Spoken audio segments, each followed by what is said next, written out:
चलिए फ्रेंड, हम लोग स्टार्ट करते हैं आज क्लास 8 मैथमेटिक्स। मैथ में आज हम लोग स्टार्ट करते हैं चैप्टर 6 जो हमारा है वो है बीजीय व्यंजक एवं सर्वसमीकाएं, अलजेब्रिक एक्सप्रेशन एंड आइडेंटिटीज। तो इस चैप्टर को हम लोग अच्छे से कंप्लीट करेंगे। ये हमारा है JCERT।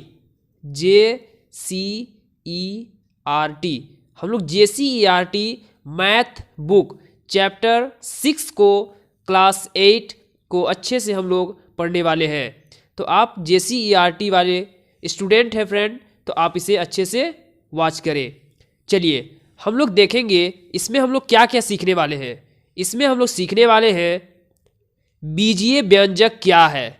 ठीक है, सबसे पहले हम लोग सीखेंगे कि बीजीय व्यंजक क्या है। दूसरा सीखेंगे संख्या रेखा और व्यंजक, संख्या रेखा और व्यंजक। उसके बाद हम लोग सीखेंगे पद, गुणनखंड एवं गुणांक। तीसरा सीखेंगे हम लोग पद, गुणनखंड एवं गुणांक। और अगला हमारा है एक पद, द्विपद एवं बहुपद। ठीक है, उसके बाद चलिए अब हम लोग स्टार्ट करते हैं कि बीजीय व्यंजक हम लोगों को क्लास 7 के JCERT बुक में भी बीजीय व्यंजक को पढ़ना है। तो यहाँ हम लोग पहले देखते हैं कि बीजीय व्यंजक जो हम लोगों ने क्लास 7 में जो पढ़ना है वो क्या था। तो गणितीय संक्रियाएं क्या होती है।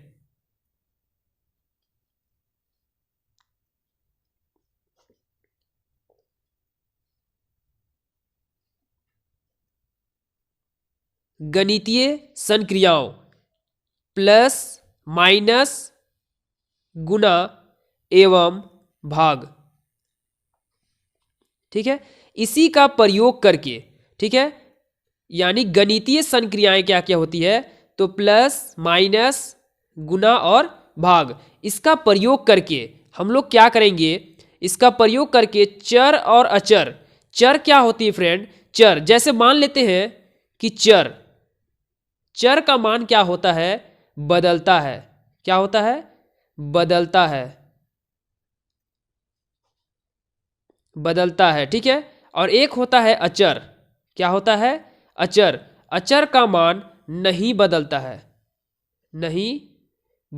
है।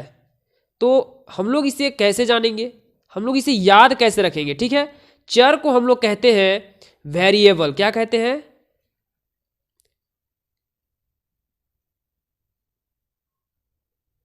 वेरिएबल। और इसको कहते हैं कांस्टेंट। क्या कहते हैं, कांस्टेंट। अचर को कहते हैं कांस्टेंट और चर को कहते हैं वेरिएबल। अब देखते हैं, जैसे हम लोग एक समझ सकते हैं कि मान लेते हैं कि ये क्या है, एक बकरी है।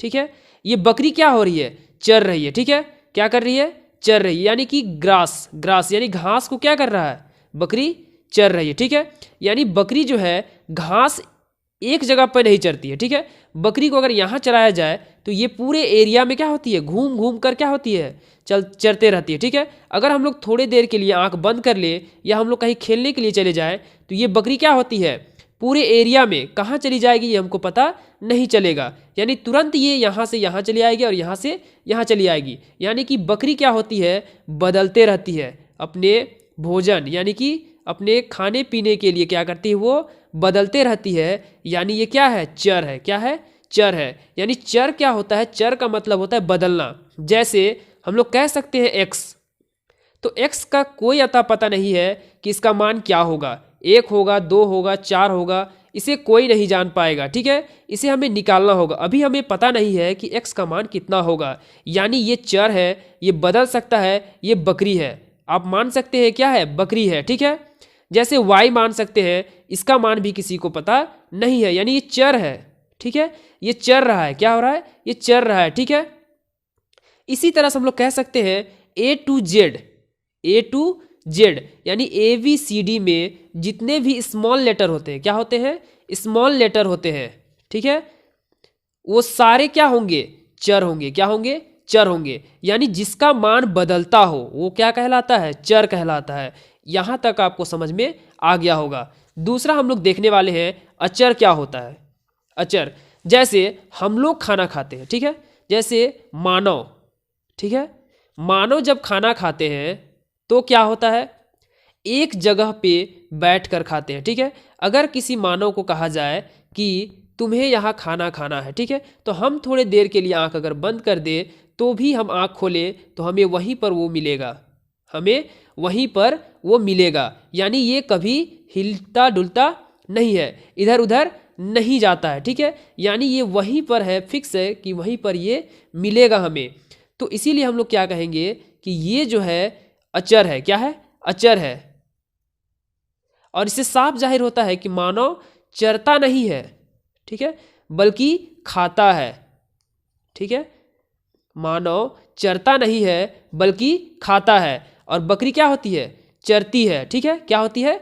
चरती है, ठीक है। गाय चरती है, गायें चरती है, मानव खाते हैं। तो इस तरह से आप याद रखिएगा कि मानव क्या है? अचर है, और बकरी क्या है? चर है। चर क्या होते हैं? बकरियां बदल बदल करके इधर उधर घास खाती है, मानव एक जगह पे बैठकर खाना खाते हैं। यानी चर हमारा क्या होता है? यहाँ हम लोग लिख सकते हैं कि X Y Z A B C, ये सब क्या है? सब चर है। क्या है? चर है। और अचर क्या होते हैं? 5, 6, 7, 8 से लेके 100 तक, अनंत तक हो सकती है, कुछ भी हो सकती है। -1, -3, ये सब क्या होते हैं? 1/2, ये सब अचर होते हैं। क्या होते हैं? सारे ये अचर होते हैं। ये क्या है? अचर है। यानी इसका मान क्या बदल सकता है? 5 को आप 8 लिख सकते हैं? नहीं लिख सकते, नहीं लिख सकते हैं। 6 को 9 लिख सकते हैं? नहीं लिख सकते। क्यों? क्योंकि आप 6 को बदल ही नहीं सकते हैं। अगर मैं आपको बोलूं कि आपको इस नंबर पे डायल करना है तो क्या आप 9 की जगह में 6 लिख दीजिएगा? नहीं लिखिएगा, क्योंकि गलत हो जाएगा। क्या हो जाएगा? गलत हो जाएगा। और चर, जैसे अगर कोई हमें बोलता है कि यहाँ क्या है, अभी जैसे मैंने बकरी को यहाँ चराया, ठीक है, खूंटी पे मान लेते हैं, खूंट दिए, तो अगर मुझे किसी ने कहा कि ये पूरब की ओर है तो ये कभी पश्चिम की ओर आ जाएगी। इसी तरह से हमें अगर कोई कह दिया कि x का मान 8 होगा तो हमें मानना पड़ेगा। कोई कह दिया 9 होगा तो हमें मानना पड़ेगा, 10 होगा तो भी हमें मानना पड़ेगा। यानी चर बदलती है और अचर का मान नहीं बदलता है। यहाँ तक आपको क्लियर हो गया होगा। मुझे उम्मीद है कि आपको समझ में आ गया होगा। ठीक है फ्रेंड,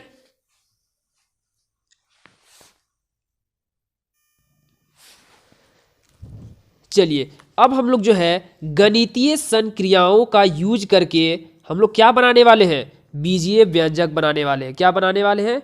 बीजीय व्यंजक बनाने वाले। जैसे हम लोग यहाँ देख सकते हैं कि 2 और x को गुना कर दिए तो क्या हो गया? 2x हो गया, यानी गुना का यूज किए, ठीक है, और प्लस का भी यूज किए और प्लस लिख दिए y, ठीक है। इसके बाद हम लोग कर सकते हैं, एक हम लोग लिए अचर, इसके साथ में 1 है, इसमें 1 क्या है? छिपा होता है, ठीक है। उसके बाद हम लोग प्लस कर दिए 9, या हम लोग लिख सकते हैं कि p का स्क्वायर, यानी p और p को गुना करने पर p स्क्वायर होता है, प्लस 2pq, यानी 2 और p और q को क्या कर दिए? गुना कर दिए। क्या कर दिए? गुना कर दिए। तो इस तरह से हम लोग कह सकते हैं संग्रहण व्यंजक, यानी व्यंजक को अलग अलग वर्ड को क्या कर दिए? संक्रियाओं का यूज करके एक जगह संग्रह कर दिए। क्या कर दिए? संग्रह कर दिए। ये हमारा था अचर, ये था हमारा चर। इन दोनों को गुना करके एक जगह संग्रह किए, फिर प्लस करके एक और भी अचर को, एक और चर को क्या किए? जोड़ दिए। तो ये मेरा बन गया व्यंजक संग्रहण। क्या बन गया? संग्रहण व्यंजक, ठीक है। तो इसी प्रकार हम लोग देख सकते हैं कि ये पद के अनुसार हम लोग इसको बांटेंगे। क्या करेंगे? पद के अनुसार बांटेंगे। तो यहां आप बताइए फ्रेंड कि 2 क्या है? तो 2 मेरा जो है अचर है। क्या है? अचर है। x क्या है? तो चर है। यहां p क्या है? चर है। क्या है? चर है। 9 क्या है? अचर है। क्या है? अचर है। चलिए आगे हम लोग देखते हैं।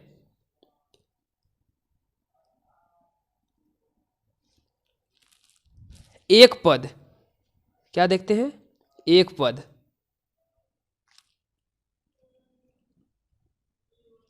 यानी संग्रहण में पदों की संख्या के अनुसार व्यंजकों को, ठीक है, व्यंजकों को एक पद, द्विपद और त्रिपद में बांटा गया है, ठीक है। तो संग्रहण के अनुसार, तो संग्रहण के अनुसार इसको बांटा गया है, तो 2x क्या है, एक पद है, ठीक है।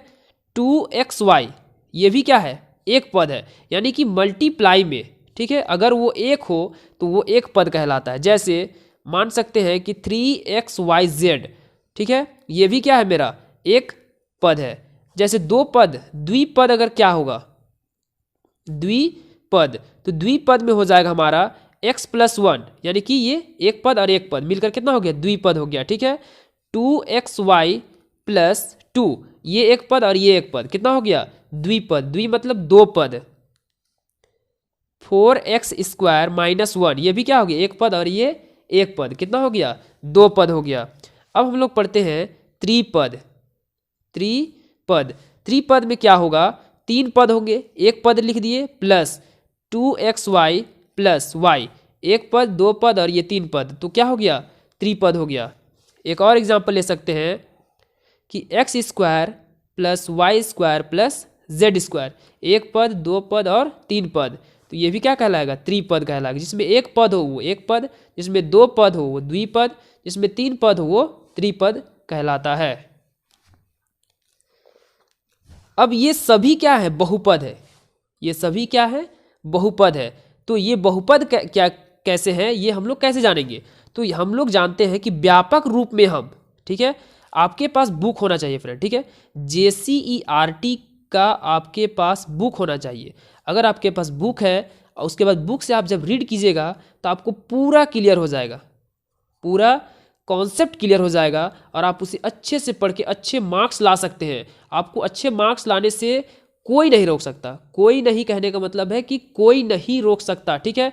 यहाँ तक कि आपके टीचर्स और जो कॉपी काटेंगे वो भी आपके मार्क्स को नहीं काट पाएंगे और आप बहुत अच्छे तेज़ हो जाएंगे, ठीक है, स्टूडेंट होंगे, ठीक है, तेज स्टूडेंट कहलाओगे और फिर दौड़ते रहना। चलिए, व्यापक रूप में एक या एक से अधिक पद वाले, व्यापक रूप में हम लोग कहें, व्यापक मतलब विशाल रूप में अगर हम लोग कहें तो एक या एक से अधिक पद वाले, एक पद हो या दो पद हो या तीन पद हो, यानी एक या एक से अधिक पदों वाले बीजीय व्यंजक, ये हमारा सब क्या है, बीजीय व्यंजक है। क्या है, बीजीय व्यंजक बहुपद कहलाते हैं। क्या कहलाते हैं, बहुपद, यानी कि बहुत सारे अगर पद हो या एक पद हो या द्विपद हो या त्रिपद हो या बहुत सारे पद हो तो वो क्या कहलाएंगे, बहुपद कहलाते हैं। यानी बहुत सारे पद हो तो बहुपद कहलाते हैं। आपको समझ में आ गया होगा, मुझे उम्मीद है। बहुपद क्या कहलाते हैं, बहुत सारे पद हो, एक या एक से अधिक या बहुत सारे पद हो तो उसे हम लोग कहेंगे बहुपद। क्या कहलाएगा, बहुपद, ठीक है। तो मुझे उम्मीद है कि आपको समझ में आ गया होगा। हम लोग नेक्स्ट क्लास में हम लोग पढ़ेंगे फ्रेंड कि संख्या रेखा और व्यंजक, संख्या रेखा पर व्यंजक को कैसे दर्शाते हैं, ये हम लोग पढ़ेंगे। अगर ये वीडियो अगर आपको अच्छा लगा फ्रेंड तो आप क्या करें कि इसे आप 1 से 2 बार देखें ताकि ये वीडियो आपको पूरा क्लियर हो जाए और आपके लिए कॉन्सेप्ट जो है, कॉन्सेप्ट अगर आप समझते हैं तो क्वेश्चन अपने आप बनती है। आप देखेंगे, आंख बंद करेंगे, खोलेंगे, क्वेश्चन बन जाएगी, जादू हो जाएगी, ठीक है। तो इसलिए आप जादू कीजिए। Thank you friend.